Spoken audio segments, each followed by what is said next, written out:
William के गायब होने के बाद उसकी पत्नी से काफी सख्ती से पूछताछ की गई, लेकिन मैरी कुछ भी बताने की हालत में नहीं थी। ऐसा लगता था जैसे उसका मानसिक संतुलन ठीक ना हो।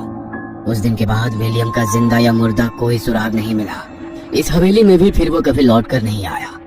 अपनी पत्नी के साथ भी कभी किसी तरह का कोई संपर्क रखने की कोशिश नहीं की। पुलिस ने हफ्तों महीनों तक इस बंगले की निगरानी करी, लेकिन ऐसा कोई सुराग नहीं मिला जिससे विलियम के बारे में कुछ पता चल सके। बरसों बीत गए और फिर एक दिन मारिया अपनी बच्ची को लेकर लौटकर इस हवेली में वापस आई। क्यों आई हो तुम यहाँ?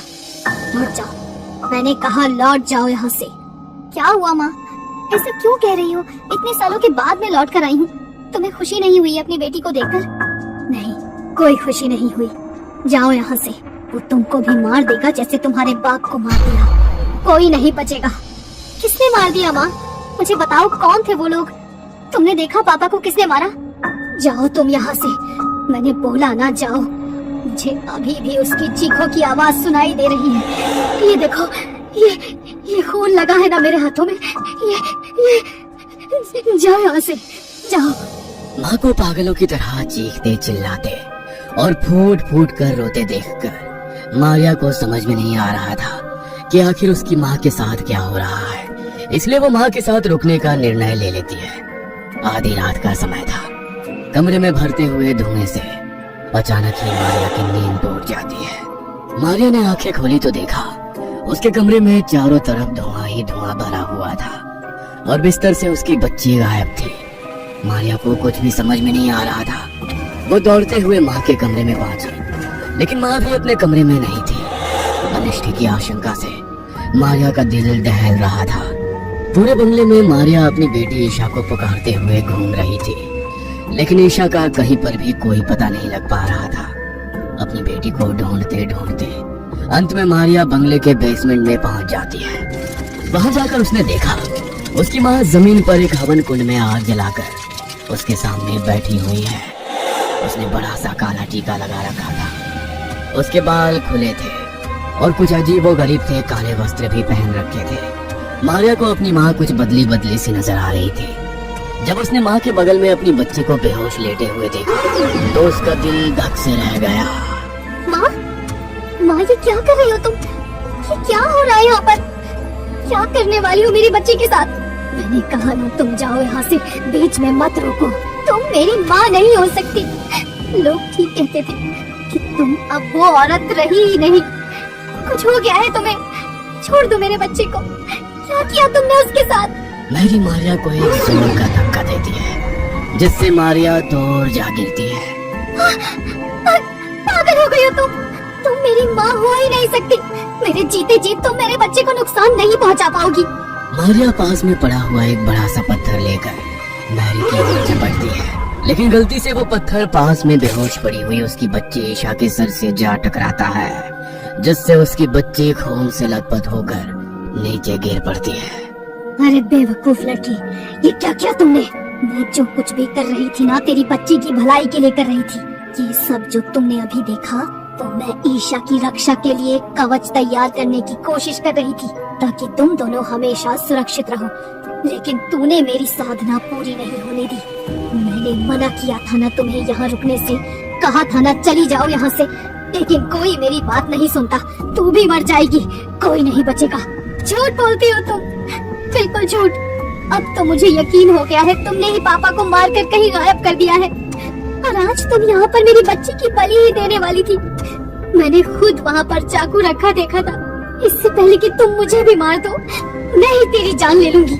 उसी रात मारिया अपनी माँ के कमरे में पहुँचती है तो देखती है उसकी माँ चादर ओढ़कर सुकून से अपने कमरे में सो रही थी। मारिया के हाथ में एक बड़ा सा चाकू था। उसने आओ देखा ना था, एक के बाद एक उस चाकू से अपनी माँ के ऊपर कई वार करती है। तभी मारिया को अपने पीछे किसी की डरावनी हंसी की आवाज सुनाई देती है। मारिया घबरा कर पीछे मुड़ती है तो देखती है उसकी माँ पीछे खड़ी हुई शैतानों की तरह जोर जोर से हंस रही है। मैरी इस समय वाकई किसी शैतान से कम नहीं लग रही थी। उसकी आंखें बिल्कुल काली थी, जैसे कि आंखों में पुतलियां ही ना हो, और चेहरा बिल्कुल सफेद नजर आ रहा था। अपनी माँ को ऐसे डरावने अंदाज में सामने खड़ा देख मारिया को इतना समझ में आ गया था कि वो उसकी माँ नहीं बल्कि माँ के रूप में जरूर कोई और ही है। मारिया चाकू लेकर अपनी माँ के ऊपर टूट पड़ती है, लेकिन मैरी एक ही झटके में उसके हाथ से चाकू छीनकर उसे धकेल कर दूर कर देती है। अगले कुछ पलों में मारिया अपने होश खो चुकी थी। मैरी मारिया को बेहोशी की हालत में ले जाकर बेसमेंट के एक कमरे में बंद कर देती है। ओह माय गॉड, इतना सब कुछ हो चुका है इस हवेली में। इसका मतलब वो जो बच्ची मुझे दिखाई दी थी वो मारिया की बच्ची थी। मुझे पूरा यकीन था इस हवेली में जो कुछ भी हो रहा है उसके पीछे उस बूढ़ी औरत मैरी का ही हाथ है। इसलिए गायब हो रहे लोगों के बारे में जानने के लिए ही मैं इस हवेली में घुसा था। हवेली के अंदर आने के बाद मुझे पहली रात ही समझ में आ गया था कि वह बूढ़ी सामान्य नहीं है। इसलिए इस भूल भुलैया जैसी हवेली में छिपने के लिए मैं कोई सुरक्षित जगह ढूंढने लगा जहां वो बुढ़िया मुझे न ढूंढ सके। तभी मैं एक ऐसे कमरे में पहुंचा जहां पर पूरी दीवारों पर खून से कुछ लिखा गया था। शायद ये वही कमरा था जहां इस बूढ़ी ने अपनी बेटी को ले जाकर कैद किया था। मैंने खून से सनी दीवार पर लिखावट पढ़ने की कोशिश की तो मानो मेरे पाँव के नीचे से जमीन खिसक गई। मैं इतने सालों तक माँ से दूर रही, इतने सालों तक उन्होंने कभी मुझसे कोई कनेक्ट नहीं रखा। मैं दुखी थी, लेकिन फिर एक दिन मेरा दिल पसीज गया और मैं अपनी बेटी को लेकर उनसे मिलने यहाँ आ गई। इस घर में आखिर चल क्या रहा है अभी तक मुझे समझ में नहीं आ रहा था। आखिर माँ अपनी ही बेटी को क्यों मारना चाहती थी? मुझे कमरे में बंद करने के बाद वो मेरी घायल बेटी को उठाकर लाई और मेरे कमरे में पटक गई। उसकी सांसें टूट रही थी और मैं उसे देखकर अपने घुटनों में सर घुसाए अपनी किस्मत पर आंसू बहा रही थी। जानना चाहती है ना तेरे बाप को किसने मारा? माँ की डरावनी आवाज सुनकर मैंने उनकी तरफ देखा। वो बिल्कुल अलग नजर आ रही थी। मेरे उनकी ओर देखते ही कट कट की आवाज के साथ उनकी गर्दन दाएं से बाएं घूमने लगी और फिर एक झटके में वो गर्दन लंबी होकर ठीक मेरे सामने आ गई। कल अमावस्या का दिन है।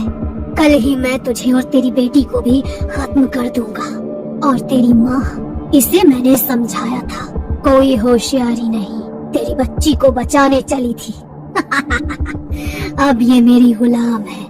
अभी तक तो ये शिकार मुझे ला कर देती थी, लेकिन अब मैं इसके शरीर में रहकर इससे ही शिकार करवाऊंगा।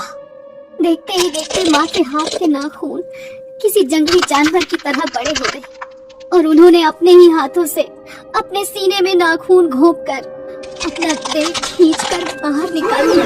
माँ की दिल की दहला देने वाली चीख सुनकर मेरे होश लगभग गुम हो गए। अपने धुंधलाती नजर से मैंने देखा वो खून से लथपथ लंगड़ाते हुए कमरे से बाहर जा रही थी। मुझे समझ में आ गया था कि वाकई ये घर शापित जगह पर बना था जहाँ किसी नरभक्षी आत्मा का वास था। उसी आत्मा ने माँ के शरीर पर कब्जा कर लिया है।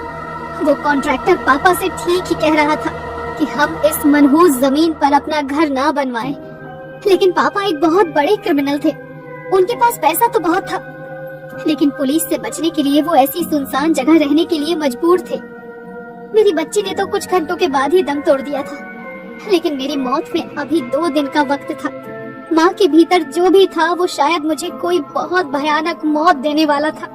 इसके आगे क्या हुआ मैं नहीं जानता। शायद उस अमावस्या की रात मारिया को तड़पा तड़पा कर मार दिया गया होगा। मारिया की मौत के बाद जो भी इस हवेली में आया वो उसका शिकार बन गया। इस हवेली में मुझे फंसे हुए 10 दिन से ज्यादा बीत गए हैं। भूख प्यास से मेरी हालत ऐसी हो गई है कि अब तो खड़े होने जितनी भी ताकत नहीं बची है। मेरे सामने दोनों तरफ मौत खड़ी है। अगर बाहर निकलूंगा तो वो बुढ़िया मार डालेगी और अगर अंदर रहा तो भूख प्यास से मारा जाऊंगा। तो क्या मेरे मॉम डैड भी? नो, नहीं, मॉम डैड आप मुझे छोड़कर नहीं जा सकते। तो क्या यहाँ से निकलने का कोई तरीका नहीं? क्या मैं भी? नहीं। नताशा अभी सोच ही रही थी कि तभी उसका दरवाजा खुलता है और वो बूढ़ी औरत छड़ी टिकाती कमरे के अंदर आ जाती है।